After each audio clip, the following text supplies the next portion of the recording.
Magandang araw mga bata!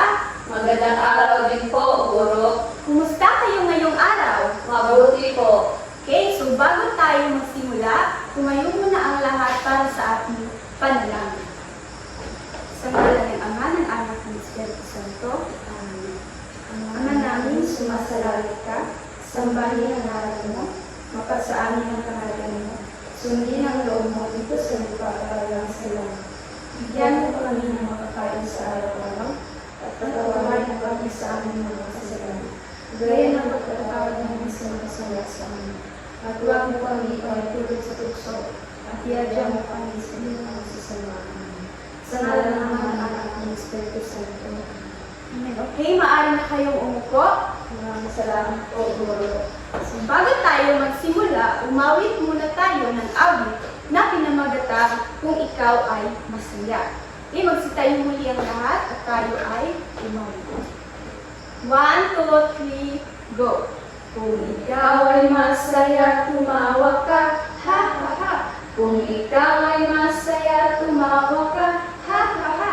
Kung ikaw ay masaya, buhay mo ay sisigla. Kung ikaw ay masaya, tumawa ka, ha ha ha! Kung ikaw ay masaya, pumalakpak. Kung ikaw ay masaya, pumalakpak. Kung ikaw ay masaya, buhay mo ay sisigla. Kung ikaw ay masaya, pumalakpak. Okay, magsiupo na kayong lahat. Maraming salamat po. Bago tayo dumako sa ating bagong aralin, balikan muna natin ang ating nakaraang talakayan. Ano ang tawag sa mga awit na pinakanta ng mga Pilipino noon pa man? Yes, awiting bayan po. Tama! Bakit mahalaga ang mga awiting bayan? Yes? Dahil bahagi po ito ng ating kultura, pinapakita rin po ito sa tradisyon ng mga Pilipino. Mahusay! So, ang mga awiting bayan ay nagpapakita ng kultura at tradisyon ng mga Pilipino. Ngayon, ano ang nakikita ninyo sa larawan? Paru-paro po, teacher. Tama! Ano naman ang naiisip ninyo kapag nakakita kayo ng paru-paro? Masaya po. Tama! Ngayon, may aaralin tayo isang awiting bayan na tungkol sa paru-paro. At ang pamagat ng awiting ito ay Paru-Paro Bukid. So makinig muna kayo habang inaawit ko ang kanta. So ito ang kanta ang Paru-Paro Bukid. Paru-paro bukid, nalilipad-lipad sa gitnang daan. Pagmagang palustas sa paraang pawis, isang gamit ang bigas ang saya nito, isang kesa ang saya. May palit ang siya, uy, may suklay pa din, uy, may maski uletes, ang pagarasin, haharap sa kanya, at mananaling at sa kanya, magkende-kende.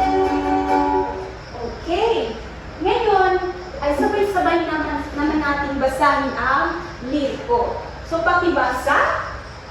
Parong-parong bukid, nalilipad-lipad sa gitna ng daan.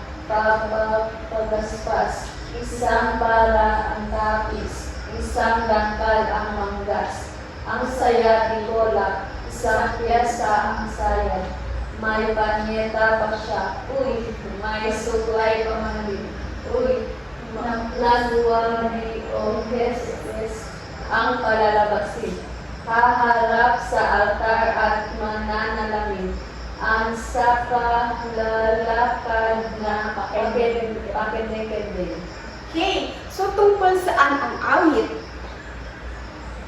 Yes? Tungkol sa paru-paro. Yes, tama. So, tungkol sa paru-paro, ano pa ang inilalarawan ng kanta? Yes, Eddie? Masaya at maganda po. Mahusay. So, ngayon basahin natin itong mga salita na ito. Pakibasa. Balot tapis. Suklay. Pangyeta. Mahusay. So, sino ang may alam kung ano ang balot tapis? Yes? Kasuot ang Pilipino po. Mahusay. So, ang mga salitang ito ay may kaugnayan sa kulturang Pilipino. Ngayon, aawitin natin ang paru-parong bukid na may tamang himig at kumpas. Okay? Tayong lahat ay aawit. Handa na ba kayo? Opo, teacher. Okay. Handa? Awit. 1, 2, 3, go! Paru-parong bukid, nalilipad sa gitna ng daan. Papagaspas-pas, isang barangkakis, isang tangkal ang lunas, ang saya ikola, isang pesa ang saya. May painet na siya ulit, may suklay panganding,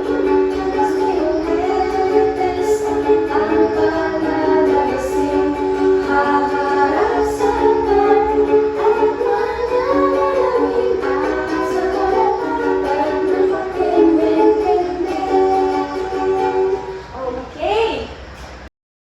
So, ano ang natutunan ninyo sa ating aralin? Yes, LG? Natutunan po namin ang awitin paru-parong bukid po. Mahusay. At tungkol saan ang awit? Awiting bayan po. Magaling. So, bakit mahalaga ang mga awiting bayan? LG? Dahil bahagi po ito ng ating kulturang Pilipino. Napakagaling! So, ang paru-parong bukid ay isang awiting bayan na nagpapakita ng kasiyahan at kagandahan ng isang Pilipina sa kulturang Pilipino. Ngayon ay hahatiin ko kayo sa dalawang pangkat. Ito ang pangkat isa at ito naman ang pangkat dalawa. So, ang pangkat isa ay aawit ng paru-parong bukid.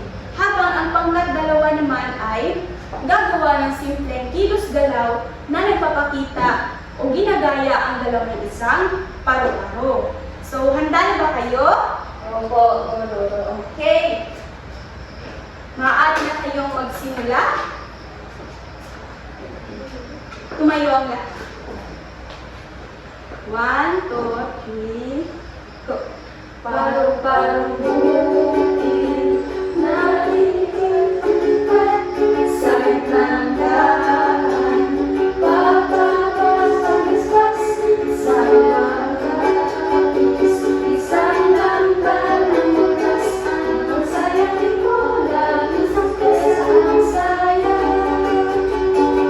May painet na siya, may suklay panganding,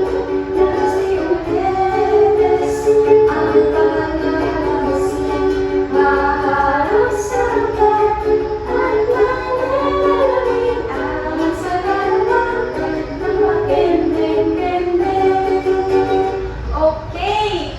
Mahusay mga bata. Bigyan niyo ng palakpak ang inyong mga sarili. Ngayon ay kumuha kayo ng isang buong papel at sasagutan ninyo ito.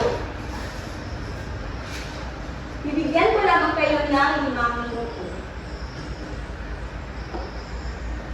Tapos na ba kayo mga bata? Opo, Goro. Okay, ngayon naman ay kunin ninyo ang inyong kwaderno sa Filipino at kopyahin ninyo ito. So, takdang aralin, gumamit ng paru-paro o isang batang nakasuot na kasuotang Filipino at kulayan ito. Ihanda rin ang inyong gawa para sa pagbabahagi sa susunod na klase. Okay, tapos na bang lahat? Opo, Goro. Okay, ngayon, ibigay ang inyong mga sagutang papel sa harapan. Okay. Ngayon, lahat ay tumayo para sa ating panalangin. Sa ngalan ng Ama, ng Anak, ng Espiritu Santo. Amen. So, paalam at maraming salamat mga bata. Paalam at maraming salamat.